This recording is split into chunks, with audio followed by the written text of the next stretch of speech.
उधर रोहतक में कांग्रेस नेता हिमानी की मां ने अपनी बेटी के अंतिम संस्कार से इनकार कर दिया है। उन्होंने कहा है कि चुनाव और पार्टी ने उनकी बेटी की जान ली है और जब तक न्याय नहीं मिल जाता वो अपनी बेटी के अंतिम संस्कार नहीं करेंगी।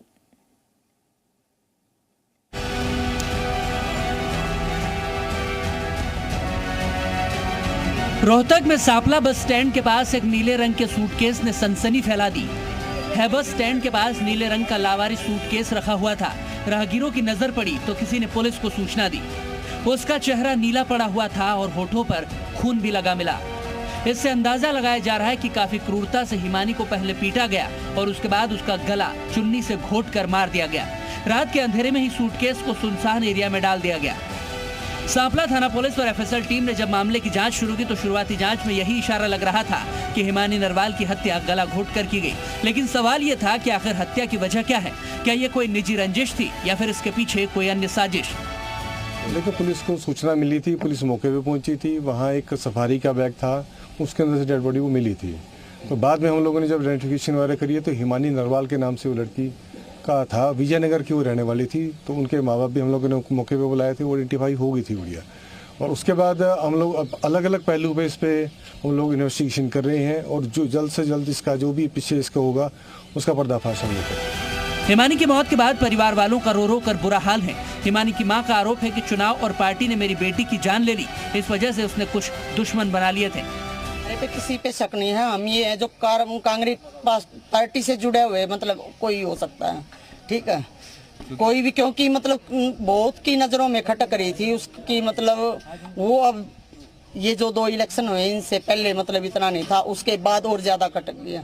कुछ तो राहुल की यात्रा में ही खटक गई थी वो, और अब तो वो और भी ज्यादा खटक गई। ये मतलब छोटी, हमारे से छोटी एज होके ये इतने आगे तक कैसे पहुंच गई, ये आशा हुड्डा को भी पता है, बत्रा साहब को भी पता है, हुड्डा साहब को भी पता है, ये उनको सबको पता है। इस मामले पर मृतका हिमानी नरवाल के भाई जतिन का भी बयान सामने आया।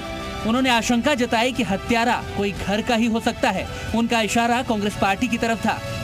मैं और मेरी मम्मी है काली, हाथ जोड़ के विनती, और कुछ नहीं कहूँगा।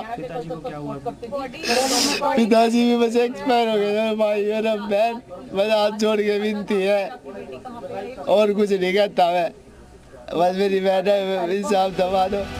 अब इस मामले पर सियासत भी शुरू हो गई। रोहतक के कांग्रेस विधायक भारत भूषण बत्रा ने हरियाणा की कानून व्यवस्था पर सवाल उठाया और मामले की जांच के लिए एसआईटी गठित करने की मांग की।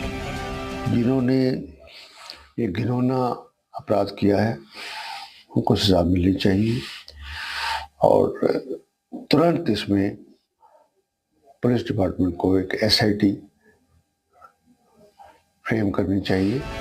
वहीं पूर्व मुख्यमंत्री भूपेंद्र सिंह हुड्डा ने मामले की उच्च स्तरीय जांच और दोषियों को जल्द से जल्द कड़ी सजा देने की मांग की है। जो लोग हो सकते हैं जिन्होंने किया है, वो पार्टी के अंदर से भी हो सकता है, रंजिश, कोई जो भी हो, दोषी तो दोषी है, पार्टी के अंदर है बाहर है, जो भी दोषी है उसको कड़ी से कड़ी सजा मिलनी चाहिए। यही मैंने कहा है और ये होना भी यही चाहिए।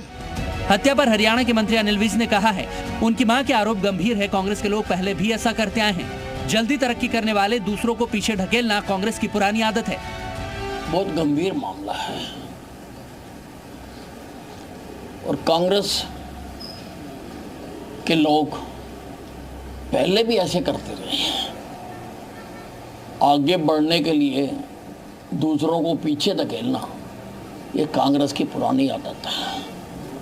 पुलिस गहराई से इसकी जांच कर रही है और जो भी सच्चाई निकलेगी उसको उसके अंजाम तक पहुंचाया जाए। अब सबसे बड़ा सवाल यह है कि हिमानी नरवाल की हत्या आखिरकार किन हालात में की गई? क्या उन्हें किसी ने मिलने के बहाने बुलाया और फिर हत्या कर दी, या फिर यह कोई पूर्व नियोजित साजिश थी? पोस्टमार्टम की रिपोर्ट से कई बातें साफ होगी। पुलिस के लिए सबसे अहम कड़ी वो हो सकती है जिनसे हिमानी ने आखिरी बार संपर्क किया था। हिमानी नरवाल की हत्या को लेकर कई तरह के कयास लगाए जा रहे हैं। ब्यूरो रिपोर्ट, जी मीडिया।